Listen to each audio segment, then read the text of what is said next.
दोस्तों तुम देख रहे हो अपना पंजाब टीवी मतलब मेज़बान अफज़ल अहमद। आज की वीडियो च माशा जनाब एक दूजे ने वैट जो डिलीवरी वास्ते माशा जनाब बिल्कुल तैयार है।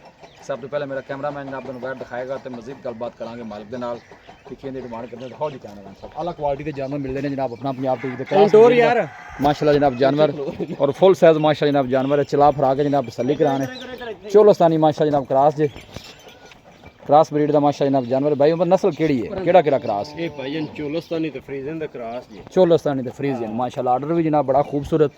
दिन भाई उम्र किन्ने को लैंदी बच्ची ये दिन भाईजान ना तकरीबन ये कम से कम 2-4 दिन काट जाएगी इथे ठल। अच्छा 2-4 दिन काट जाएगी। हां जी ठीक हो गया जी।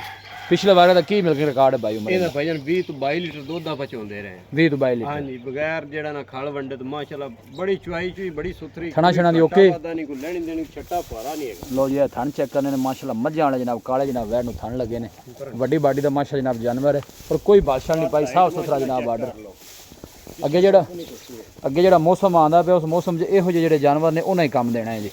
जिसम की चमक बड़ी माशा जनाब जानवर दी दूसरी साइड दन आर्डर चेक कराने भाई उम्र मुल किन्ना इन्ना करदे पे प्यार मोहब्बत वाली गल सुनाओ। हाँ जी भाई अफजाल जी आइए कोई घुमावे जी इधर। हाँ जी जेड़ी बेचनी मोल पे दा करदा है 5.5 लाख रुपया। अच्छा 5.5 ठीक है देनी आपा किन्ने 4,90,000 दी वैट दे दिया। लो जी 4,90,000 जनाब भाई उम्र ने जनाब फाइनल किया जी।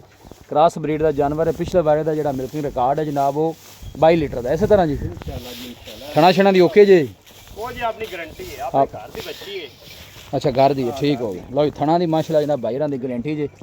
बैक साइड तुम मजीद आर्डर चेक कराने लोकेशन जनाब जी है वो तहसील दीपालपुर है डिस्ट्रिक्ट उकाड़ा जनाब लोकेशन है। इंटरव्यू देगा लम्मी करके भाई इधर इधर माशाल्लाह जी। रब्ता नंबर जनाब 0300 45 52 144 0300 45 52 144 इस नंबर जनाब साड़ी व्हाट्सअप बनी। वीडियो जनाब पसंद आए वीडियो लाइक करो दोस्तों ने जनाब शेयर जरूर किया करो। मिलांगे जनाब एक अच्छी और लाजवाब वीडियो के नाल। अपने मेज़बान अफज़ल अहमद दो इजाज़त अल्लाह ने।